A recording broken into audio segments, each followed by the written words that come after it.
Tingkat kepuasan terhadap kinerja calon petahana sangat menentukan apakah yang bersangkutan bisa terpilih lagi atau tidak di periode kedua.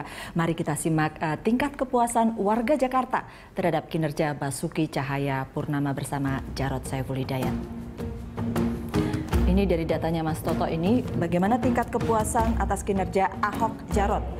Puas ada 82,8%, tidak puas ada 14,8%, dan tidak tahu atau tidak menjawab ada 2,5%.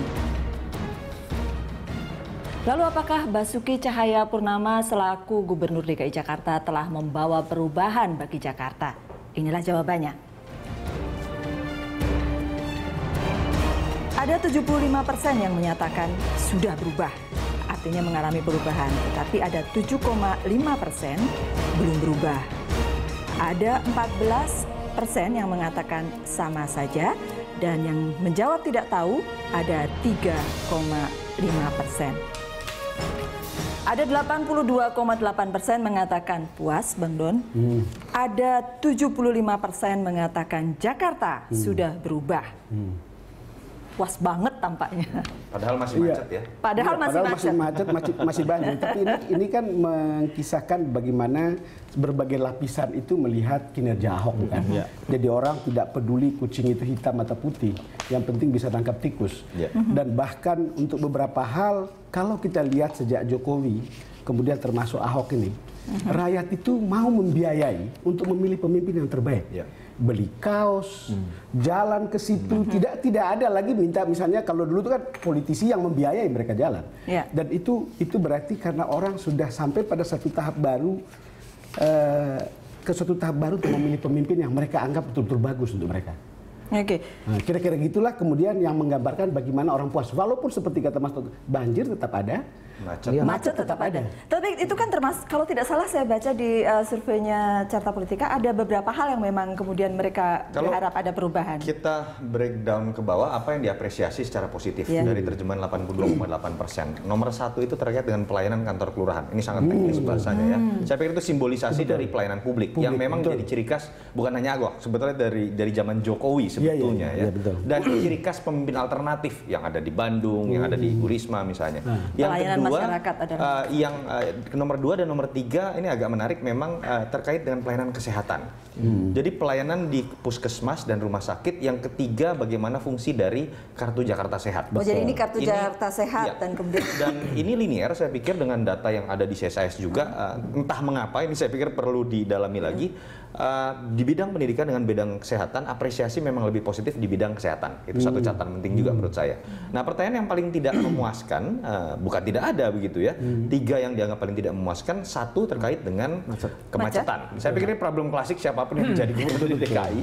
Yang kedua dan nomor 3 ini sebenarnya terkait dengan situasi ekonomi nasional. Yang kedua terkait dengan pengendalian harga bahan pokok. Yang ketiga terkait dengan angka pengangguran. Yang kalau kita coba baca hampir di semua survei pilkada di Indonesia, 2 poin itu selama 2 tahun terakhir, terutama semua setelah ada krisis global, itu ada kenaikan memang ketidakpuasan publik di situ. Mas Kris, pelayanan masyarakat, pelayanan kesehatan itu diakui. Tapi sebetulnya kalau hasilnya itu yang urusannya ada soal macet, ekonomi, kemudian harga bahan pokok, pengangguran, ini sebetulnya urusan pemerintahan pusat. Jadi sebetulnya ini mendorong, kalau begitu Ahok bisa jadi presiden juga kalau begitu. Kalau urusan seperti ini ya, harapan masyarakat seperti itu.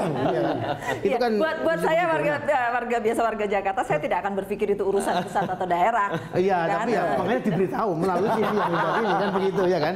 Tapi yang kedua yang sangat penting sekali begini, supaya Mas Ahok sekarang ini jangan terlalu meresahkan oleh orang-orang yang reseh, yang sudah juga kebangetan. Kerja saja. Karena ternyata kerja ini betul-betul sangat ampuh, ya kan? Jadi orang-orang yang mulai soal sumber waras, ada bakar kemenyan, ya kan?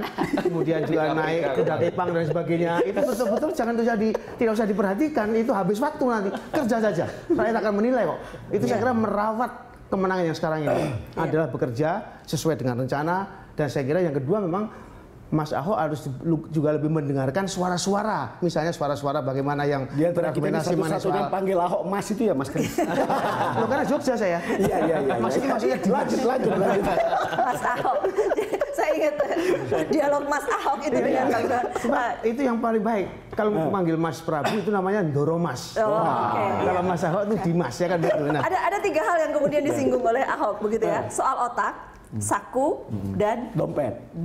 Soal otak, dompet, dan perut. Ya. Tapi juga rasa loh menurut saya tadi itu kalau orang membicarakan bahwa nanti 3-in-1 jangan terus, itu harus didengarkan juga. Ya meski begitu ya. Enggak, tapi kalau menurut saya memang pendekatan Ahok ini memang sangat dirasakan sih oleh masyarakat ya. Tiba-tiba tiap bulan harus setor uang sampah, sekarang gratis. Betul. Dan beneran dilihat ada orang-orang yang bersihin pakai seragam, terlihat di jalan. Jadi ibu-ibu itu yang nggak nonton TV berita dan apa merasakan sendiri. Terus ngurus KTP sekarang gratis. Apa segala. Itu kan hal yang sehari-hari, dan ke pasar jauh lebih baik, lebih bersih dan sebagainya. Tanpa ngomong macam-macam, ngurus ke ini ya. Dan sebetulnya ya, to be fair, kalau soal kesehatan, sebetulnya kan BPJS itu dimulai dari zaman Pak SBY. Cuma panennya di sini. Tetapi hebatnya gini, orang-orang sekarang kan nih berkomunikasi. Orang-orang di daerah-daerah itu tentang BPJS ngeluh. Wah, BPJS ini, tapi nggak ada obat ini. Tapi di Jakarta praktis itu keluhan rendah sekali. Betul. Jadi itu menambah kekuatan. Sama-sama BPJS, kenapa di Jakarta enak? Kok di daerah, di Bandung aja lah nggak Bayarnya enak sama gitu. pula. Sekarang kan orang tinggal WhatsApp-WhatsAppan gitu segala macam tahu. Jadi ini sesuatu yang benar-benar masuk ke rumah-rumah gitu, ke orang-orang lihat, wah ini Ahok not bad gitu loh. Iya kan? Dan banjir pun orang mulai ngomong gitu, walaupun sebenarnya hujannya kemarin nggak terlalu ini. Tapi orang tiba-tiba lihat loh, daerah yang tadinya banjir sekarang nggak banjir. Kalau ada banjir cepet hilang. Gitu. Yang paling dasar ditemukan hampir 30 truk sampah. Itu menurut saya juga yang hebatnya Ahok ya. Iya, kerja tuh. Satu hal yang membuat orang juga senang sama Ahok, walaupun dia sebetulnya mungkin secara pribadi nggak suka sama Ahok. Tapi Ahok ini kelihatan berani melawan orang-orang yang mereka tahu tuh bandit-bandit. Iya, betul. Berani dia. Wah, orang-orang tuh senang banget. Wah, ada akhirnya ada yang berani melawan orang-orang ini. Wah, itu mereka saya hampir mendengar juru kampanye Ahok di sini. Juru kampanye Ahok. Iya, tapi kan saya interview Ahok dan itu penontonnya paling banyak dalam sejarah program saya itu. Like-nya itu kira-kira 2.000 berbanding 1 lah. Coba bayangkan sebegitunya tentang Ahok, dan juga banyak yang fanatik. Tapi pelajaran dari komentar mereka adalah bahwa ada keyakinan pada janji Ahok berdasarkan kinerja yang sudah ada.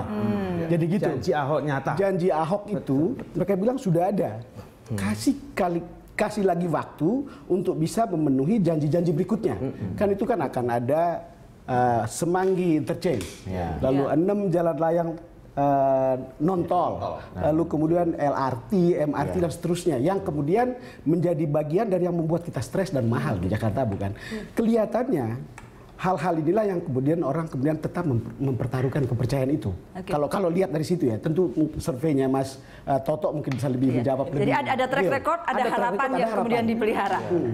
Boleh kita simpan dulu? Oke. Kami akan kembali selepas rehat berikut.